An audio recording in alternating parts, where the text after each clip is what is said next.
What's going on, guys? So today we're here in New York and I'm going to be talking about how I shoot M digital bodies for street photography. And the camera that I'm going to be using today is going to be the Leica M11 Monochrom. So pretty much this theory is also going to apply for color cameras, which is something that I do from time to time. But in this video, we're going to focus on black and white and reduce to the main settings that I like to shoot when it comes shooting with M digital bodies. Now, by no means this is a rule. You could actually shoot however you want, but this is the way it works for me. Hopefully it works for you. So let's begin.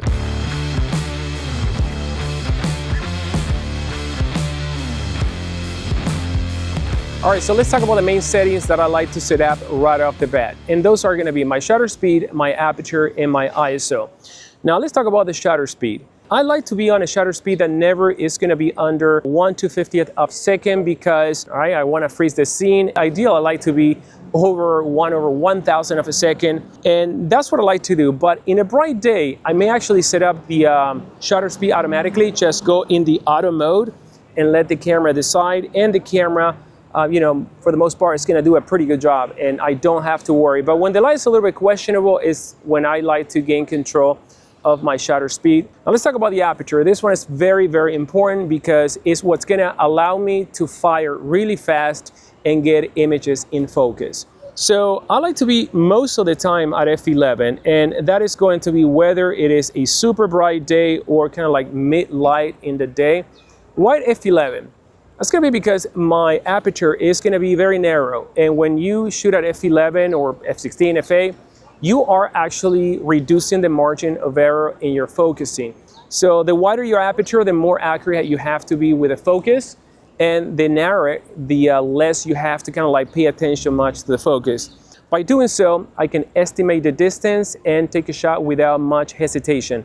And how we do this is by setting up first the aperture to your desired aperture range, f11 in my case, and then the distance. So we got Omar right there sitting in the bench, and he's about right now for me, maybe 2.5 meters. And what I'm gonna do is I'm gonna set up this at about 2.5 meters in the camera, and we are gonna capture a photo. So I go 1, 2, 3, and I shoot the photo. Now, if we reveal the photo, you're gonna realize that he's imperfectly focused. So, and the last part is gonna be the ISO. I let it rock automatically for the most part. In some situations, I may actually dial manually, but these cameras perform really good when it comes to low light situations. So we have a guy right there in the bench. So what I'm gonna do is I'm gonna guess the distance. Probably I'm gonna shoot at 5 meters. And we're gonna be more or less at 5 meters, and I'm gonna snap a picture of him like so. I compose with a rangefinder and snap the photo. I know that it's going to be in focus. All right, so I like to shoot with 35mm lenses, something that we should have said in the beginning. Now, what I like to do is I like to remember the position of the focusing tab. Well, we know that if the focusing tab is right here in the center, I'm actually at around 1.2 meter, as you can see right there. And I know if the focusing tab is all the way to the left, I'm actually my minimum focusing distance, and all the way to the right, I'm all the way in infinity. Knowing the zone focusing method, it's really easy to estimate 0.7. I know 0.7 is gonna be something like this. And I didn't even measure. I know that that is going to be in focus, and here we go. As you can see, he's plenty sharp right there. And all I have to do is switch the lens to that side, come to him, frame him, and take the photo. All right, so quick strap check. I like to wear my camera sometimes like this if I'm kind of like relaxing or I want to, fire from eye level. But a lot of the times I prefer to have the strap longer. And this is exactly what the strap does. Not only that, it also does it with a very comfortable shoulder and neck pad that distributes the weight of the camera in multiple points. And as you can imagine, it's very comfortable to wear it for long hours of street photography. The straps are made in Miami, Florida. Go to owlcrown.com, enter code GSHUTTER10 for 10% on your next order. So back to the streets. Capture interesting moments in street photography, because to me, the magic comes choosing the right angle to shoot the right scene. I rarely shoot most of my pictures at eye level, rarely. What I shoot has to be the opposite what I'm used to seeing in reality. And life to me, it's in color, right? Right now I perceive everything in color. And that's the reason number one why I choose to shoot with monochrome. It's just different from what I'm accustomed to see with my naked eye. So changing the angle already makes the photo, to me, a little bit more interesting. So I use the screen as another tool in the toolbox. You know, people say, oh, you know, real photographers don't use the screen. I use every single tool that I have available to capture the moment. And we're gonna shoot the scene right here, eye level, mid, and all the way down. So 1, 2, 3.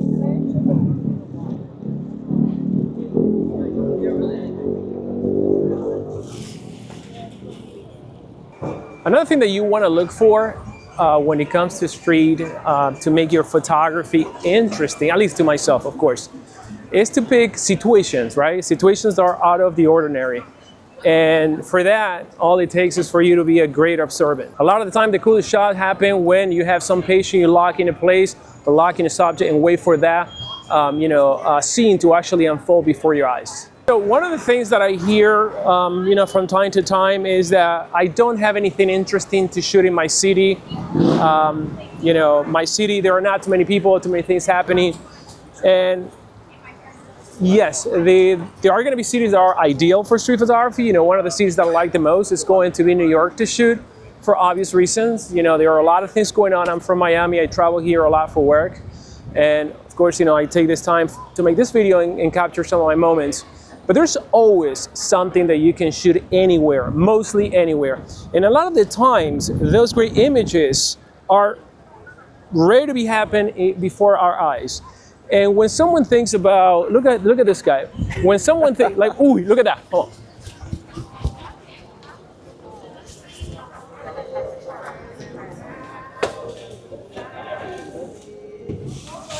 That's the one, bro.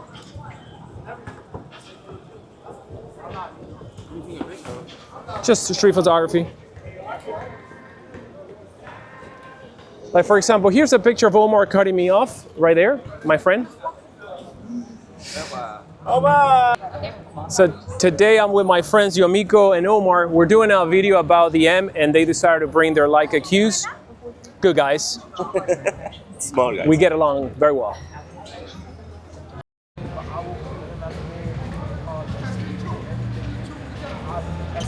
I'm gonna try to catch the ball when it goes in the hoop.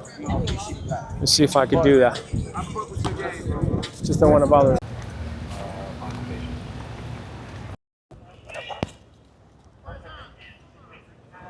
So this guy has a beautiful. Oh yeah, stay there. Some focus. Oh, because my camera is manual, so I gotta nail it. 1, 2, and. All right, and if you want to do street photography and you're in New York, of course, you have to come to the Mecca of street photography at least once in your life. Come to Washington Square Park. Tons of people, tons of cool situations to be photographed. And for the most part, people are really cool around here, or at least that's my experience. Take a look. Today is actually really packed. Thanks, guys. What's up, my man? All good? All good? Yeah. Oh, teaching the little girl. Awesome. We're learning from each other.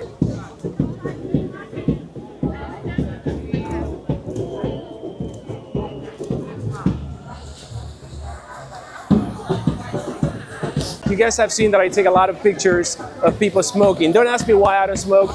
Like, for example, there's a guy in front of me right now smoking a cigarette. Hey man, do you mind if I take a portrait of you? Yeah? That's awesome, man. Oh, wow.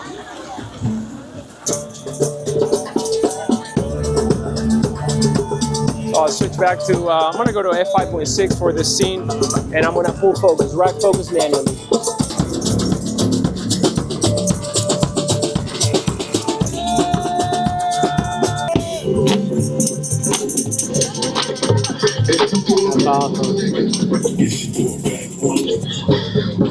I want to see a kiss. Let's see if it happens.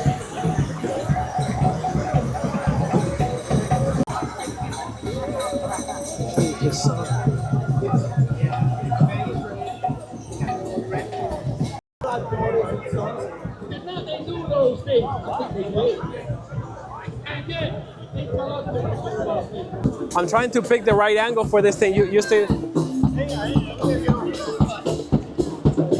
there.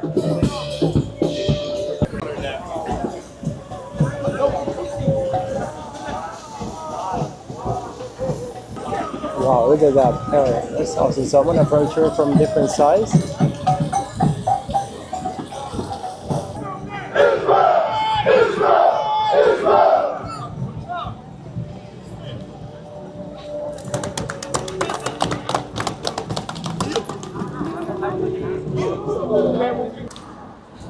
So street photography in my book is almost like fishing. There are times that you go out there with all the gear and you come home empty-handed. And one of the things that I'm going to tell you is that you should actually embrace that situation, because at least that's what happened to me. Don't get frustrated, or don't think that this is not your city, or don't think that you terribly suck. You know, there are times that, you know, either you're not in the mood, either the situation doesn't align. Just got to be consistent and keep trying. All right, another thing that I like to do, and this goes for those people that may be in a town that there's not a lot of activities. I mean, you're always going to have windows, and you're always going to have reflections and things going on. Approach it from different angles, the same scene. See how it changes. Okay, once again, here we go. I found my angle, I think. There's a lot more going on this way.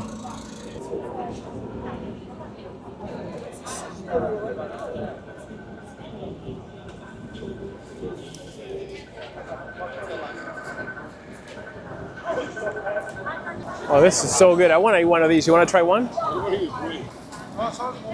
Thank you very much. And a Coke Zero. What do you want to drink? Same. Same.